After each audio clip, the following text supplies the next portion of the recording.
सच्चाई की ताकत। बचपन की सीख। छोटे से कस्बे रामनगर की गलियों में हल्की ठंडी हवा बह रही थी। संकरी सड़कों के दोनों ओर मिट्टी के घर, खपरेल की छतें और पुराने नीम के पेड़ इस कस्बे की सादगी को बयां कर रहे थे। यही रामनगर कस्बा था, जहां एक साधारण परिवार रहता था। रामलाल, उनकी पत्नी सरोज और उनका सबसे छोटा बेटा अमन। रामलाल पेशे से एक बढ़ई थे, मेहनत से पेट पालने वाले, सीधे साधे और ईमानदार इंसान। परिवार की आर्थिक स्थिति बहुत अच्छी नहीं थी, लेकिन रामलाल के संस्कार इतने गहरे थे कि गरीबी में भी उन्होंने कभी झूठ, चोरी या बेईमानी का सहारा नहीं लिया। अमन की उम्र उस समय मुश्किल से 10 साल थी। काले सुनहरे बाल, मासूम आंखें और चेहरे पर हमेशा खेलने कूदने की चाहत। अमन बहुत होशियार बच्चा था, लेकिन उतना ही संस्कारी भी। घर की तंगहाली के बावजूद अमन के दिल में सपने बड़े थे। पिता की पहली सीख। एक शाम जब अमन स्कूल से घर लौटा तो देखा कि पिताजी लकड़ी के तख्ते पर कुछ नक्काशी कर रहे थे। पास ही उनकी औजारों की पुरानी पेटी रखी थी। अमन पास जाकर बैठ गया और बोला, पिताजी, आप इतना मेहनत करते हैं फिर भी हमारे पास पैसे क्यों नहीं होते? हमारे मोहल्ले के शर्मा अंकल तो आपसे कम काम करते हैं, लेकिन उनके पास बड़ा घर और गाड़ी भी है। रामलाल मुस्कुराए, काम रोककर बेटे की आंखों में देखते हुए बोले, अमन बेटा, दो तरह के रास्ते होते हैं, एक आसान और दूसरा सही। शर्मा अंकल ने आसान रास्ता चुना है, इसलिए उनके पास पैसे हैं। मैंने सही रास्ता चुना है, इसलिए हमारे पास इज्जत है। याद रखना, झूठ के सहारे दौलत तो मिल सकती है, पर सुकून नहीं। अमन चुपचाप सुनता रहा। उस दिन उसने पहली बार सच्चाई और ईमानदारी का असली अर्थ समझना शुरू किया। स्कूल की घटना। अमन पास के सरकारी स्कूल में पढ़ता था। वो पढ़ाई में अच्छा था, लेकिन उसकी सबसे बड़ी खूबी थी उसकी ईमानदारी। एक दिन स्कूल में गणित की परीक्षा हो रही थी। सभी बच्चे घबराए हुए थे। बगल की बेंच पर बैठा उसका दोस्त राहुल बार बार कॉपी में झांककर नकल करने की कोशिश कर रहा था। राहुल ने अमन से फुसफुसाकर कहा, अरे, मुझे तीसरा सवाल समझा दे, नहीं तो सर मार देंगे। अमन ने धीरे से कहा, राहुल, ये सही नहीं है। अगर आज नकल करोगे तो कल मेहनत करना भूल जाओगे। राहुल नाराज हो गया। तू हमेशा अच्छा बनने का नाटक करता है, कभी झूठ बोलना नहीं सीखा क्या? अमन मुस्कुरा कर बोला, मुझे सिखाया गया है कि झूठ से ज्यादा बड़ा कोई गुनाह नहीं। परीक्षा में पास होना जरूरी है, लेकिन ईमानदारी से पास होना और भी जरूरी है। अमन की ये बात पास खड़े शिक्षक सिंह सर ने सुन ली। परीक्षा के बाद सर ने क्लास में कहा, बच्चों, अमन हम सबके लिए एक उदाहरण है। असली जीत वही है जो मेहनत और सच्चाई से मिले। उस दिन से अमन स्कूल के बच्चों के बीच अलग पहचान बनाने लगा। माँ की सीख। भूख से बड़ी इज्जत। घर की हालत बहुत खराब थी। कभी कभी खाने के लिए चावल तक नहीं होते थे। ऐसे ही एक दिन अमन की माँ सरोज ने उससे कहा, बेटा, आज उधार मांगने बाजार जाना पड़ेगा। शाम को दुकानदार से कहना कि पिताजी पैसे कल दे देंगे। अमन बाजार गया, लेकिन जब दुकानदार ने उसे उधार देने से मना कर दिया तो वो खाली हाथ घर लौट आया। घर आकर बोला, माँ, उन्होंने मना कर दिया, मैं उनसे ज्यादा नहीं बोल पाया। सरोज ने उसके सिर पर हाथ फेरते हुए कहा, कोई बात नहीं बेटा, भूखे रह लेंगे। याद रखना, उधार और झूठ कभी मत लेना। गरीबी वक्त की मार है, पर इज्जत हमेशा की दौलत होती है। अमन को ये बात दिल में बस गई। उस दिन उसने ठान लिया कि जिंदगी में चाहे कितनी भी मुश्किलें आएं, ना झूठ बोलेगा, ना बेईमानी करेगा। पहली सच्चाई की परीक्षा। अमन की सच्चाई की पहली बड़ी परीक्षा उस दिन आई जब वो स्कूल से लौटते वक्त रास्ते में एक पर्स पाता है। पर्स में करीब 2000 रुपए थे, उसके परिवार के लिए बहुत बड़ी रकम। उसने पर्स खोला, उसमें एक बूढ़े व्यक्ति का आधार कार्ड भी मिला। अमन ने बिना देर किए पर्स उठाया और सीधे पुलिस चौकी चला गया। वहां मौजूद हवलदार ने हैरानी से पूछा, बेटा, इतने पैसे देखकर भी तुझे लालच नहीं आया? अमन बोला, सर, ये मेरे नहीं हैं, किसी और की मेहनत की कमाई है। अगर मैं इसे रख लूं तो ये चोरी होगी। मेरे पिताजी ने सिखाया है कि झूठ और चोरी सबसे बड़ा पाप है। पुलिस ने पर्स मालिक को बुलाकर पैसे लौटा दिए। बूढ़े व्यक्ति की आंखों में आंसू थे। उन्होंने अमन के सिर पर हाथ रखते हुए कहा, बेटा, आज के समय में तुझ जैसे बच्चे बहुत कम हैं। भगवान तुझे बहुत आगे बढ़ाए। इस घटना के बाद अमन की सच्चाई की चर्चा पूरे मोहल्ले में होने लगी। निष्कर्ष। इस तरह अमन के बचपन में सच्चाई के बीज बोए गए। गरीबी, भूख, ताने और तकलीफें सब आईं, लेकिन उसके मन में पिता की बातें, माँ की सीख और अपनी अंतरात्मा की आवाज़ हमेशा गूंजती रही कि सच्चाई की राह मुश्किल हो सकती है, लेकिन अंत में जीत हमेशा सच्चाई की होती है। संघर्ष की शुरुआत। रामनगर की गलियों में जिंदगी धीरे धीरे अपने पुराने ढर्रे पर चल रही थी, लेकिन अमन के घर की जिंदगी अब उतनी आसान नहीं रही। अमन का परिवार पहले से ही आर्थिक तंगी से जूझ रहा था, लेकिन एक दिन अचानक उसके पिता रामलाल की तबीयत खराब हो गई। पिता की बीमारी और जिम्मेदारी का बोझ। एक शाम जब अमन स्कूल से घर लौटा, उसने देखा कि पिताजी बिस्तर पर लेटे हैं। माथे पर पसीने की बूंदें चमक रही थी। माँ सरोज चिंता में डूबी हुई थी। अमन घबराकर बोला, माँ, पिताजी को क्या हुआ? सरोज ने आंखों में आंसू भरते हुए कहा, बेटा, तुम्हारे पिताजी की तबीयत बहुत खराब हो गई है। डॉक्टर ने आराम करने को कहा है और दवाइयां भी बहुत महंगी हैं। अमन के कानों में ये शब्द हथौड़े की तरह गूंज रहे थे। उस दिन उसे पहली बार समझ आया कि गरीबी का दर्द सिर्फ भूख नहीं, बल्कि लाचारी भी होती है। अब घर का खर्च चलाना, पिताजी की दवाई लाना और पढ़ाई करना, सब कुछ एक साथ अमन की जिम्मेदारी बन गया। पहली नौकरी की तलाश। अमन उस समय सिर्फ 15 साल का था। स्कूल की पढ़ाई के साथ साथ उसने रामनगर के बाजार में छोटे-मोटे काम तलाशने शुरू कर दिए। कई दुकानों पर गया, लेकिन हर जगह से यही जवाब मिला, बेटा, तू अभी छोटा है, बड़े हो जा फिर आना। आखिरकार एक किराने की दुकान के मालिक वर्मा जी ने उसे शाम के समय काम पर रख लिया। वर्मा जी ने साफ कहा, अमन, मेहनत करनी होगी। दुकान में सफाई, सामान सजाना, ग्राहकों को बैग देना, सब तुझे करना होगा। अमन ने बिना सोचे हाँ कह दी। अब उसकी दिनचर्या बदल गई। सुबह स्कूल, दोपहर होमवर्क और शाम को दुकान का काम।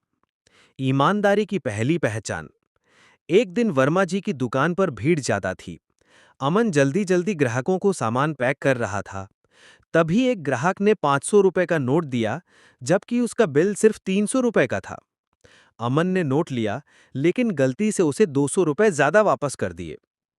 घर लौटते समय उसने कैश बॉक्स मिलाया, तो उसे गलती का पता चला।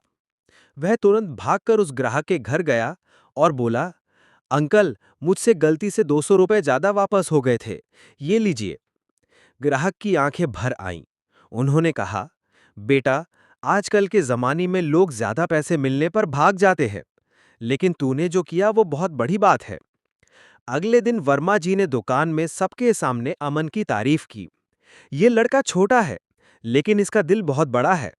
इसने साबित किया कि सच्चाई की कीमत हर जगह होती है। उस दिन से वर्मा जी अमन पर पूरी तरह भरोसा करने लगे। दोस्त का प्रलोभन। अमन का एक पुराना दोस्त राहुल भी पास की एक मोबाइल शॉप पर काम करता था। एक दिन राहुल ने अमन को बुलाकर कहा, देख अमन, तेरी दुकान पर मेहनत ज्यादा है और पैसे कम है। मेरी दुकान पर कम काम है और ऊपर से जो भी सामान बेचते हैं उसके दाम बढ़ाकर अपने पास रख लेते हैं। महीने के आखिर में अच्छा पैसा बन जाता है। अमन चौंक गया। मतलब तू चोरी करता है?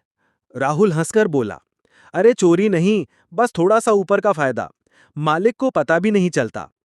अमन ने गहरी सांस ली और धीरे से कहा, राहुल, मुझे पता है तेरी हालत भी मेरी जैसी है, लेकिन पिताजी ने सिखाया है कि गलत रास्ते की कमाई कभी टिकती नहीं।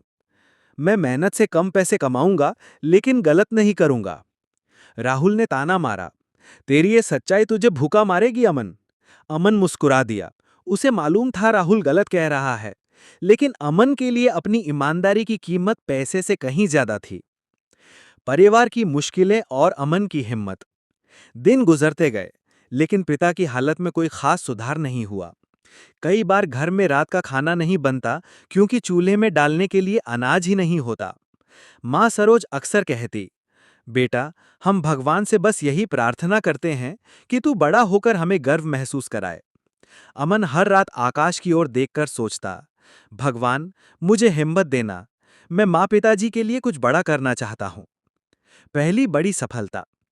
लगातार मेहनत, ईमानदारी और समय पर काम करने के कारण वर्मा जी ने कुछ महीनों बाद अमन की तनख्वाह बढ़ा दी। अब वह हर महीने थोड़े पैसे बचाने लगा। स्कूल में भी उसकी पढ़ाई अच्छी चल रही थी। अमन को समझ आ गया था कि जिंदगी में सबसे बड़ा हथियार सच्चाई और मेहनत है। निष्कर्ष, अमन का संघर्ष अभी शुरू ही हुआ था। गरीबी, पिता की बीमारी, जिम्मेदारियों का बोझ, दोस्तों के ताने, ये सब उसकी जिंदगी की कठिनाइयों का हिस्सा थे। लेकिन इन सब के बीच अमन का विश्वास अडिग था। मुश्किलें चाहे जितनी भी हों, सच्चाई की राह छोड़ना मुझसे कभी नहीं होगा। रामनगर की गलियों में अब अमन का नाम सबकी जुबान पर था। छोटे से किराने की दुकान में काम करने वाला ये लड़का अपनी ईमानदारी, मेहनत और सच्चाई के लिए जाना जाने लगा था। लेकिन जिंदगी की राह कभी सीधी नहीं होती। अमन की जिंदगी में एक ऐसा मोड़ आने वाला था जहां उसे फैसला लेना था, पैसा या सच्चाई। बड़े सपनों की शुरुआत। अब अमन की उम्र 18 साल हो चुकी थी। स्कूल की पढ़ाई खत्म हो गई थी, लेकिन कॉलेज में दाखिला लेने के लिए पैसे नहीं थे। अमन का सपना था कि वह पढ़ाई करके बड़ा आदमी बने, लेकिन हालात उसे मजबूर कर रहे थे कि वह नौकरी तलाशे। एक दिन वर्मा जी ने अमन को बुलाया और बोले, बेटा, तूने 3 साल मेरी दुकान संभाली, अब तुझे बड़ा मौका ढूंढना चाहिए। तेरे जैसे होनहार लड़के को आगे बढ़ना चाहिए। अमन ने हिम्मत जुटाकर शहर की एक बड़ी कंपनी में नौकरी के लिए आवेदन कर दिया। इंटरव्यू हुआ और उसकी मेहनत रंग लाई। अमन को शर्मा इंडस्ट्रीज में अकाउंट्स असिस्टेंट की नौकरी मिल गई। पहले दिन ही बड़ी दुनिया में कदम रखते ही अमन की आंखें खुली की खुली रह गई। शानदार बिल्डिंग, चमचमाते ऑफिस, महंगे कपड़े पहने लोग और हर तरफ आधुनिक मशीनें। अमन के लिए ये सब किसी सपने जैसा था। पहले दिन ही उसके बॉस विक्रम शर्मा ने कहा, अमन, तुम्हारे ऊपर मेरी खास नजर रहेगी। यहाँ मेहनत और दिमाग से काम करने वालों की कमी नहीं है, लेकिन ईमानदारी बहुत दुर्लभ है। मुझे लगता है तुम पर भरोसा किया जा सकता है। अमन ने सिर झुकाकर कहा, सर, मैं अपनी पूरी मेहनत दूंगा, जो सही होगा वही करूंगा। गलत रास्ते का दरवाजा खोला। कंपनी में काम करते हुए अमन ने महसूस किया कि सब कुछ वैसा नहीं है जैसा बाहर से दिखता है। एक दिन उसने देखा कि उसके सीनियर संदीप फाइलों में आंकड़े बदल रहे हैं। अमन ने पूछा, सर, ये आप क्या कर रहे हैं? संदीप मुस्कुराकर बोला, अरे छोटू, ये तो कंपनी में रोज होता है। हम थोड़े बहुत अकाउंट्स में हेरफेर करते हैं। ऊपर वाले जानते हैं फायदा सबका है। जो समझदार है वही इस खेल में आगे बढ़ता है। अमन चुप हो गया, लेकिन उसके दिल में एक सवाल उठ रहा था, क्या ईमानदारी के बिना आगे बढ़ना जरूरी है? पहला प्रलोभन। कुछ दिन बाद संदीप अमन के पास एक फाइल लेकर आया। अमन, इस पेमेंट वाउचर में सिर्फ साइन कर दे। 5 लाख रुपए का बिल है, लेकिन असली खर्च सिर्फ 2 लाख रुपए का हुआ है। बाकी 3 लाख बांट लेंगे, तुझे 50,000 रुपए मिलेंगे। अमन चौंक गया, ये तो धोखाधड़ी है सर। संदीप ने हंसकर कहा, अरे धोखाधड़ी नहीं, सिस्टम का फायदा है। तेरे घर की हालत मुझे पता है। तेरे पिताजी की दवाई, तेरी बहन की पढ़ाई, इतने पैसे एक झटके में मिल सकते हैं। सोच ले, वरना जिंदगी भर गरीब ही रहेगा। अमन की आंखों में आंसू आ गए। उसे अपनी मां का चेहरा याद आया, पिता की बीमारी याद आई, और वह रातें याद आईं जब चूल्हा नहीं जला था। लेकिन तभी उसे पिता की बात भी याद आई कि गलत रास्ते की कमाई कभी सुख नहीं देती। अमन अमन ने दृढ़ता आवाज में कहा, माफ कीजिए सर, मैं ये साइन नहीं करूंगा। संदीप ने नाराज होकर कहा, तू बहुत बेवकूफ है, ये दुनिया ईमानदारों की नहीं है। नौकरी का खतरा। अगले दिन बॉस विक्रम शर्मा ने अमन को बुलाया। अमन, सुना है तुमने पेमेंट वाउचर पर साइन करने से मना कर दिया? अमन ने हाँ में सिर हिलाया। विक्रम शर्मा ने गुस्से में कहा, तुम्हें समझना चाहिए, यहां वही चलता है जो कंपनी चाहती है।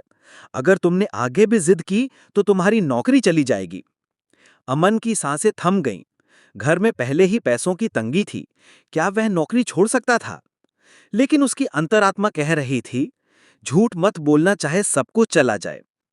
अमन ने धीमे स्वर में कहा, सर, मैं गलत काम नहीं कर सकता। अगर नौकरी जाएगी तो भी मुझे मंजूर है।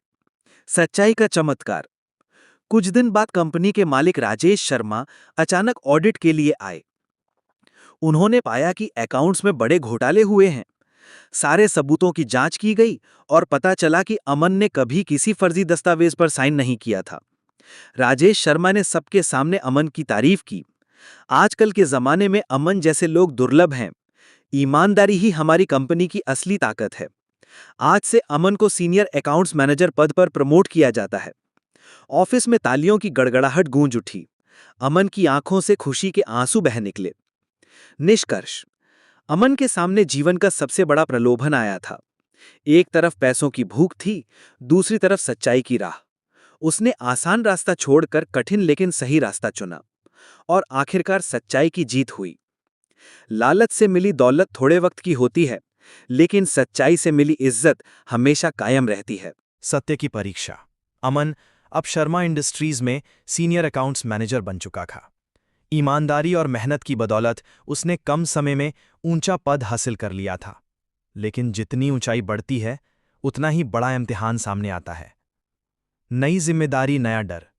प्रमोशन के बाद अमन पर कंपनी के सभी वित्तीय लेनदेन की निगरानी की जिम्मेदारी आ गई थी। उसके पास अब लाखों करोड़ों के सौदों की फाइलें आती थी। एक दिन मालिक राजेश शर्मा ने उसे बुलाया और कहा, अमन, अगले हफ्ते हमारी कंपनी का सरकारी ऑडिट है। तुम्हारे ऊपर सारी फाइलों को तैयार करने की जिम्मेदारी है। ध्यान रहे, कोई गलती नहीं होनी चाहिए। अमन ने आत्मविश्वास से कहा, सर चिंता मत कीजिए, मैं पूरी मेहनत करूंगा, लेकिन सब कुछ सही और साफ होगा। राजेश शर्मा ने धीमी आवाज में कहा, अमन, सही और साफ से कंपनी नहीं चलती। जहां जरूरत हो वहां थोड़ा हेर फेर करना पड़ेगा। अमन की आंखों में सवाल थे, लेकिन उसने कुछ नहीं कहा। सरकारी ऑडिट का दबाव। सरकारी ऑडिट के दिन करीब आते ही कंपनी में अफरा तफरी मच गई। कई पुराने लेनदेन में गड़बड़ियां थीं, जिन्हें छुपाने के लिए मालिक और कुछ वरिष्ठ अधिकारी अमन पर दबाव डालने लगे। एक शाम विक्रम शर्मा, कंपनी के डायरेक्टर, अमन के केबिन में आए। अमन, ये फाइल देखो। यहां 20 करोड़ का प्रोजेक्ट है, लेकिन असली खर्च सिर्फ 12 करोड़ का हुआ है। बाकी का पैसा हमने दूसरी जगह लगाया है। ऑडिट में ये छुपाना होगा। अमन ने दृढ़ स्वर में कहा, सर ये तो गलत है। अगर सरकार को पता चला तो हम सब पर मुकदमा हो सकता है। विक्रम शर्मा ठंडी हंसी हंसते हुए बोले, बेटा, मुकदमा हम पर नहीं, तुम पर होगा। फाइल पर तुम्हारे साइन हैं। अगर सच बोला तो नौकरी गई, नाम खराब हुआ और तुम्हारा परिवार बर्बाद हो जाएगा। सोच लो, चुप रहना ही समझदारी है। अमन के हाथ कांपने लगे। उसकी जिंदगी के सबसे कठिन क्षणों में से एक था। परिवार पर खतरा। अमन घर लौटा तो देखा कि मां चिंतित थी।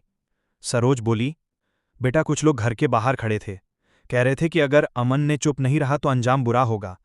अमन समझ गया, ये सब उसी कंपनी के लोग हैं जो चाहते हैं कि वो झूठ बोले। उसने मां को शांत करते हुए कहा, मां, आप चिंता मत कीजिए, मैंने कभी गलत नहीं किया और आगे भी नहीं करूंगा। उस रात अमन नींद की एक बूंद भी नहीं सो पाया। एक तरफ परिवार की सुरक्षा, दूसरी तरफ सत्य की रक्षा। ऑडिट का दिन। ऑडिट वाले दिन कंपनी की कॉन्फ्रेंस हॉल में माहौल तनावपूर्ण था। सरकारी अधिकारी आए, बड़ी बड़ी फाइलें खोली गई। अमन के सामने सबसे महत्वपूर्ण फाइल रखी गई। ऑडिटर ने पूछा, अमन जी, क्या आप गारंटी देते हैं कि इन दस्तावेज में सब सही है? कमरे में सन्नाटा छा गया। मालिक, डायरेक्टर और सभी सीनियर अधिकारी अमन की ओर टकटकी गदाए देख रहे थे। विक्रम शर्मा ने आंखों से इशारा किया, झूठ बोलो। अमन के माथे पर पसीना था, लेकिन उसकी अंतरात्मा चीख रही थी। अगर आज झूठ बोला तो सारी मेहनत, सच्चाई और ईमानदारी व्यर्थ हो जाएगी। उसने गहरी सांस ली और कहा, सर, फाइलों में कई गड़बड़ियां हैं। असली खर्च और कागजों में लिखी रकम अलग अलग हैं। मैं सत्य छुपा नहीं सकता। कमरे में जैसे बम फट गया। विक्रम शर्मा गुस्से से खड़े हो गए, लेकिन ऑडिटर ने शांत स्वर में कहा, धन्यवाद अमन, हम इसकी पूरी जांच करेंगे। गिरफ्तारी और झूठा आरोप। ऑडिट के बाद कंपनी पर सीबीआई की जांच शुरू हो गई। कुछ हफ्तों बाद कंपनी के डायरेक्टर विक्रम शर्मा ने अमन पर ही झूठा आरोप लगा दिया कि गड़बड़ी उसी ने की है। अमन को पुलिस ने पूछताछ के लिए बुलाया। मां सरोज की आंखों में आंसू थे। पड़ोसियों ने ताने देने शुरू कर दिए, लेकिन अमन ने हार नहीं मानी। उसने सबूत जुटाने शुरू कर दिए, पुराने ईमेल्स, फाइलें और अकाउंट्स के रिकॉर्ड्स। कई हफ्तों की मेहनत के बाद अमन ने साबित कर दिया कि उसने कोई गलत काम नहीं किया। असली दोषी विक्रम शर्मा और उसके साथ ही थे। सीबीआई ने कंपनी के घोटाले का पर्दाफाश किया और अमन को निर्दोष घोषित किया। सम्मान की जीत। अमन की ईमानदारी की चर्चा पूरे शहर में फैल गई। सरकारी विभाग ने उसे सर्वश्रेष्ठ ईमानदार कर्मचारी का सम्मान दिया। पुरस्कार लेते समय अमन की आंखें भर आई। उसने मंच से कहा, मैंने सीखा है कि सच्चाई की राह कठिन जरूर है, लेकिन जब आप दिल से सही होते हैं तो दुनिया की कोई ताकत आपको हरा नहीं सकती। निष्कर्ष: इस अध्याय में अमन की सच्चाई की सबसे बड़ी परीक्षा हुई। उसने झूठ, डर और प्रलोभन सब पर जीत हासिल की। सत्य की राह पर चलना मुश्किल है, लेकिन अंत में जीत हमेशा सत्य की होती है। अमन की जीत। गिनीज वर्ल्ड रिकॉर्ड में अमन का नाम। अमन की ईमानदारी और संघर्ष की कहानी सिर्फ देश में ही नहीं, बल्कि विदेशों तक पहुंच चुकी थी। सत्यमार्ग फाउंडेशन के जरिए अमन ने 2 साल में 50,000 से ज्यादा बच्चों को फ्री एजुकेशन दिलवाई थी। सिर्फ इतना ही नहीं, उसने 100 से ज्यादा गांवों में पानी, शिक्षा और स्वास्थ्य की सुविधाएं पहुंचाई थी। इसी काम की वजह से गिनीज वर्ल्ड रिकॉर्ड कमेटी ने अमन को सम्मानित करने का निर्णय लिया था। लंदन से आए पत्र में लिखा था, mister Aman Kumar, your contribution towards social welfare and spreading honesty is extraordinary. You have officially set a record for largest free education initiative by an individual. Guinness award समारोह। दिल्ली में एक भव्य समारोह आयोजित हुआ। विदेशों से आए मेहमान, देश के बड़े बड़े नेता और अधिकारी इसमें मौजूद थे। गिनीज वर्ल्ड रिकॉर्ड की टीम के चीफ एग्जीक्यूटिव मार्क हेंडरसन मंच पर आकर बोले, अमन कुमार, आपने साबित किया है कि सच्चाई, मेहनत और ईमानदारी से दुनिया की कोई भी दीवार तोड़ी जा सकती है। आज आपका नाम Guinness book of world records में दर्ज किया जाता है। पूरे हॉल में तालियों की गूंज छा गई। मां सरोज की आंखों में गर्व के आंसू थे। अमन ने जब ट्रॉफी और सर्टिफिकेट थामा तो बस इतना ही कहा, यह सम्मान सिर्फ मेरा नहीं, ये उन लाखों बच्चों का है जिनके चेहरे पर मुस्कान लाने के लिए हमने ये लड़ाई लड़ी। अमन की प्रेरणा पूरे देश में। गिनीज रिकॉर्ड की घोषणा के बाद अमन युवा आइकन बन गया। कॉलेजों, यूनिवर्सिटीज और अंतर्राष्ट्रीय मंचों पर उसे मोटिवेशनल स्पीकर के रूप में बुलाया जाने लगा। टीवी चैनलों पर इंटरव्यू होते, अखबारों के पहले पन्ने पर उसकी तस्वीर छपती। लोग उसे भारत का सत्य नायक कहने लगे। निष्कर्ष: अब अमन की जीत सिर्फ भारत तक सीमित नहीं थी, बल्कि उसका नाम दुनिया के इतिहास में दर्ज हो चुका था। सच्चाई की ताकत इतनी होती है कि वो आपको इतिहास के पन्नों में अमर कर देती है। गिनीज रिकॉर्ड के बाद नई शुरुआत। गिनीज वर्ल्ड रिकॉर्ड जीतने के बाद अमन का जीवन पूरी तरह बदल गया था। अब वो सिर्फ एक नाम नहीं, बल्कि सच्चाई और ईमानदारी की पहचान बन चुका था। देश भर से अमन के पास निमंत्रण आने लगे। कॉलेज, यूनिवर्सिटी, अंतर्राष्ट्रीय कॉन्फ्रेंस, टीवी डिबेट्स और मोटिवेशनल सेशन। लेकिन अमन का उद्देश्य शोहरत कमाना नहीं था। उसका सपना था सत्यमार्ग फाउंडेशन को और आगे बढ़ाना, ताकि भारत का हर बच्चा शिक्षा, स्वास्थ्य और सम्मान का हकदार बने। सत्यमार्ग फाउंडेशन का विस्तार। अमन ने अपनी टीम के साथ मिलकर फाउंडेशन की शाखाएं देश के हर राज्य में खोली। शिक्षा अभियान, 1 लाख बच्चों को फ्री एजुकेशन उपलब्ध कराई। स्वास्थ्य कार्यक्रम, 500 से ज़्यादा गांवों में मुफ्त मेडिकल कैंप आयोजित किए। पानी बचाओ मिशन, 300 से ज़्यादा गांवों में फिल्टर प्लांट लगाए। महिला सशक्तिकरण, 25,000 से ज़्यादा महिलाओं को स्वरोजगार प्रशिक्षण दिलवाया। अंतर्राष्ट्रीय पहचान, अमन की मेहनत और सच्चाई की निष्ठा भारत की सीमाओं से निकलकर दुनिया के हर कोने तक पहुंच गई। संयुक्त राष्ट्र यानी यूएन ने अमन को ग्लोबल यूथ आइकन का खिताब दिया। वहीं अमेरिका, जर्मनी, जापान और ऑस्ट्रेलिया जैसे देशों में उसके फाउंडेशन के प्रोजेक्ट शुरू हुए। एक बार न्यूयॉर्क में आयोजित ग्लोबल ह्यूमैनिटी समिट में जब अमन ने मंच से कहा, सच्चाई कभी हारती नहीं, हारती है तो सिर्फ वो सोच जो इसे कमज़ोर समझती है, तो पूरे हॉल में खड़े होकर लोग ताली बजाने लगे। अमन का पर्सनल जीवन। शोहरत बढ़ने के बावजूद अमन की सादगी वैसी ही रही। वो आज भी उसी छोटे से गांव में रहना पसंद करता था जहां उसने संघर्ष की शुरुआत की थी। मां सरोज अब बूढ़ी हो चुकी थी, लेकिन बेटे की सफलता देखकर उनकी आंखों में गर्व और संतोष छलकता था। अमन ने गांव में एक सच्चाई पाठशाला भी खोली, जहां बच्चों को ईमानदारी, सत्य और कर्तव्य की शिक्षा दी जाती थी। अंतिम संदेश। अमन की जीवन यात्रा दुनिया के लिए एक प्रेरणा बन चुकी थी। गिनीज वर्ल्ड रिकॉर्ड, संयुक्त राष्ट्र का सम्मान और अनगिनत पुरस्कार। लेकिन अमन हमेशा कहता, पुरस्कार नहीं, समाज की मुस्कान ही मेरी सबसे बड़ी उपलब्धि है। कहानी का समापन। सालों बाद जब अमन वृद्ध हो चुका था, एक बच्चा उसकी पाठशाला में आया और बोला, सर, मैंने सुना है आप गिनीज वर्ल्ड रिकॉर्ड होल्डर हो, मैं भी आपके जैसा बनना चाहता हूं। अमन मुस्कुराए और बोले, बेटा, गिनीज रिकॉर्ड पाने के लिए सबसे पहले खुद के दिल में सच्चाई का रिकॉर्ड बनाना पड़ता है। जब दिल सच्चा होता है तब दुनिया खुद आपको इतिहास में दर्ज कर देती है। निष्कर्ष।